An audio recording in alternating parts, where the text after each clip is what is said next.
Shalom saudara-saudara, bersama saya Pendeta Ewen Joshua Silitonga. Hari ini kita akan belajar dalam mimbar teologi mengenai firman Tuhan atau khotbah untuk minggu tanggal 27 September 2020 atau dalam kalender gerejawi disebut sebagai minggu 16 setelah Trinitatis, yang diambil daripada kitab 2 Samuel pasal yang ke-9 ayat 1 sampai yang ke-8. Saya akan bacakan untuk saudara-saudaraku sekalian. Begini firman Tuhan.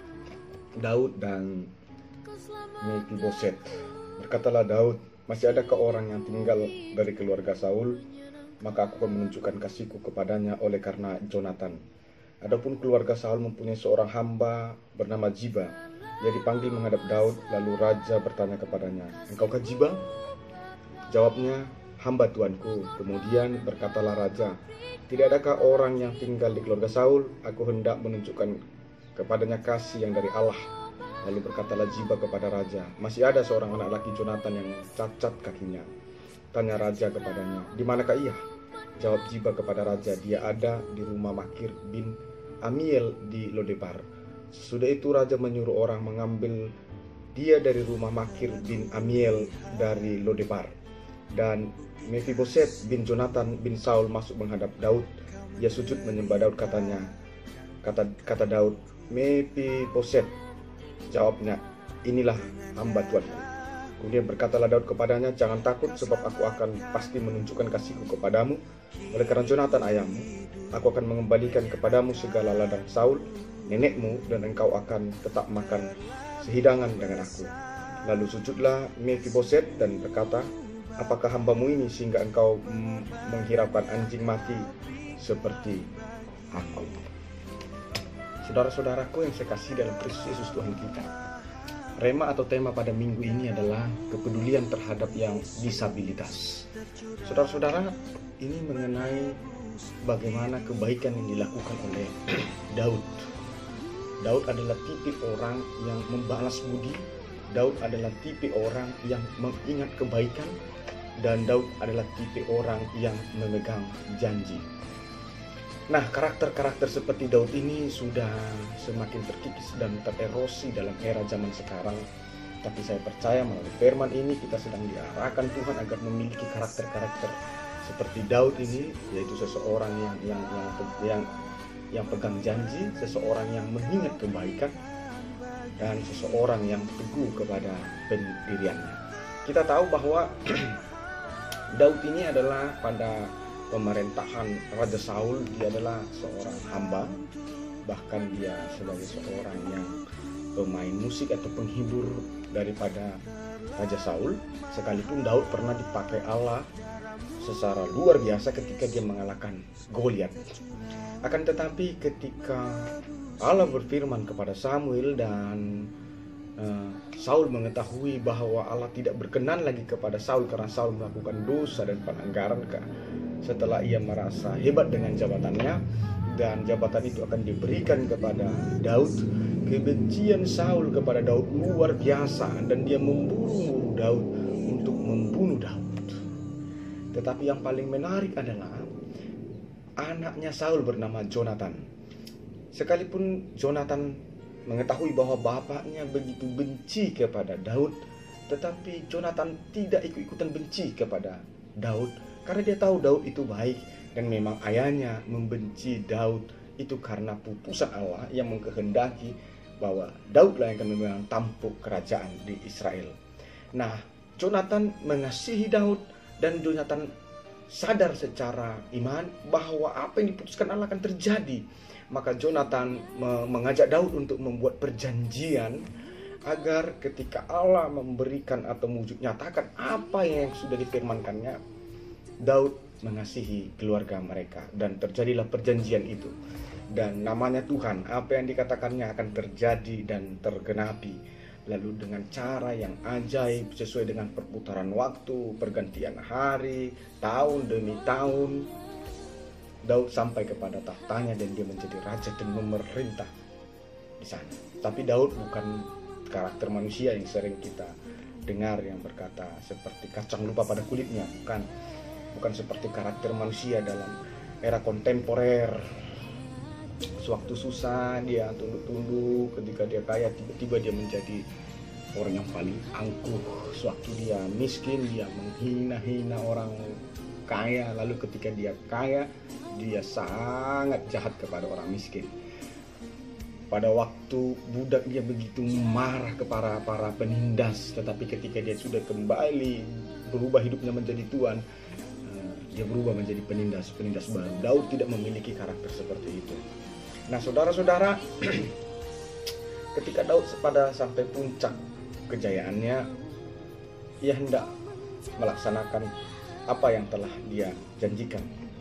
Lalu dia memanggil seluruh pengawalnya dan bertanya, apakah ada di sini lagi keturunan Saul, karena aku ingin menunjukkan kasihku karena perjanjianku dengan Jonathan. Mari kita renungkan dengan baik.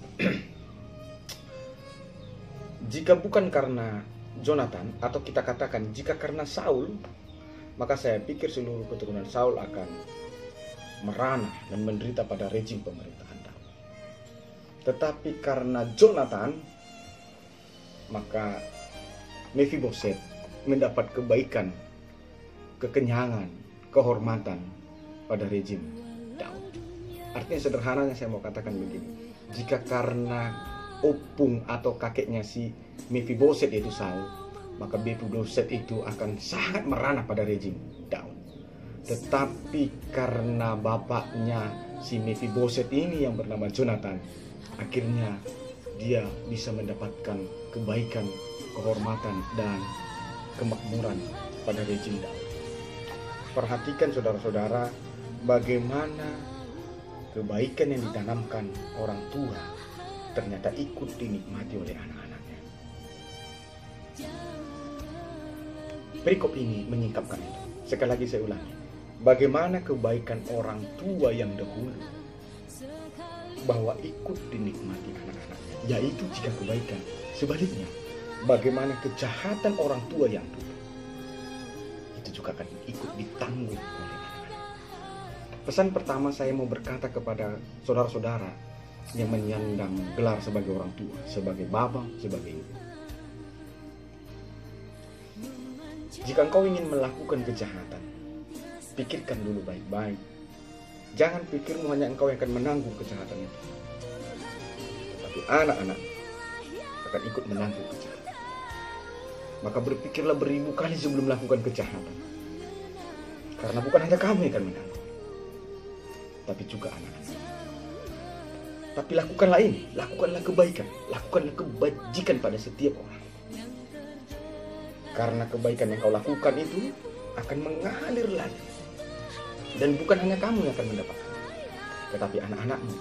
Ketika engkau sudah kehilangan tenaga, ketika engkau sudah kehilangan kemampuan dan keperkasaanmu karena dimakan oleh usia dan uzur, lalu orang-orang yang pernah kau tolong akan menolong engkau melalui anak-anak.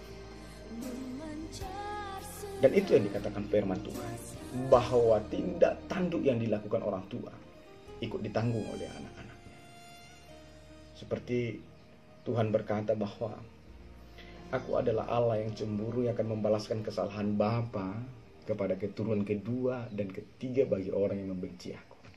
Tetapi aku, kata Tuhan, akan menunjukkan kasih setiaku kepada beribu-ribu orang yang mengasihi aku kepada keturunan kedua, tiga, dan keempat.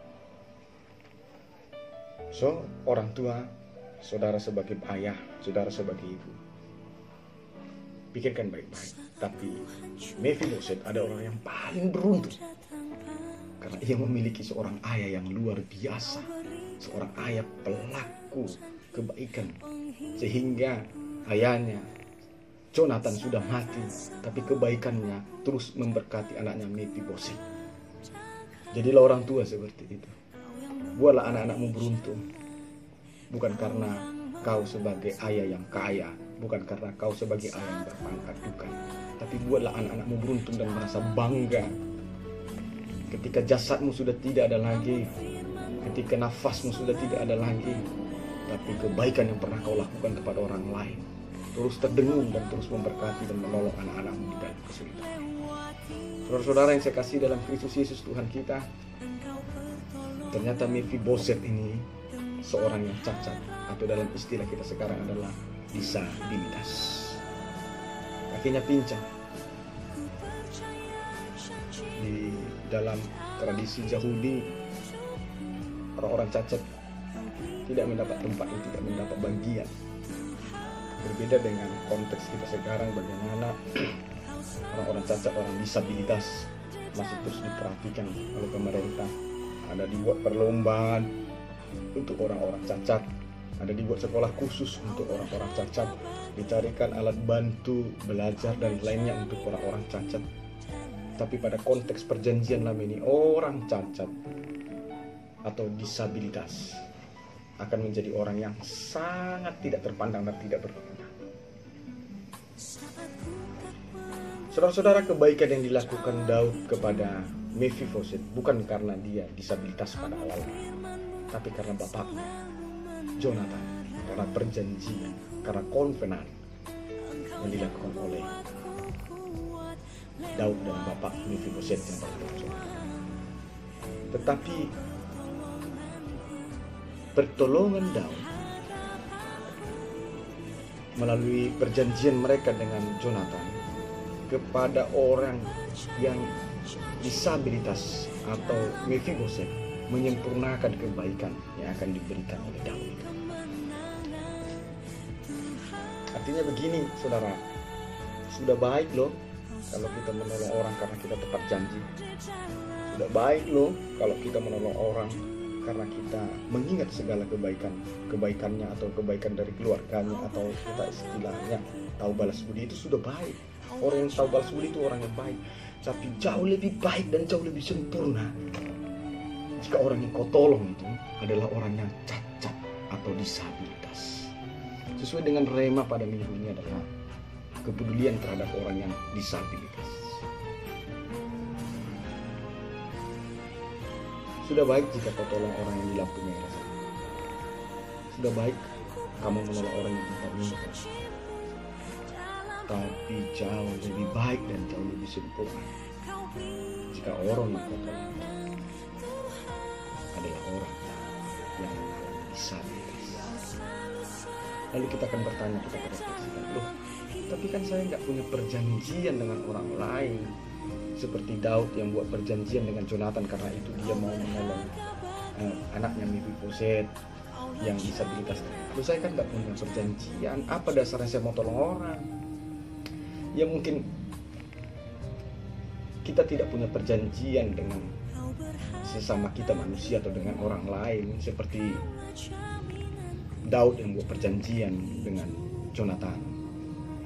Tapi kita punya perjanjian dengan Allah. Konvenan antara kita dengan Allah lah yang harus mendorong kita untuk mengasihi orang-orang yang disabilitas.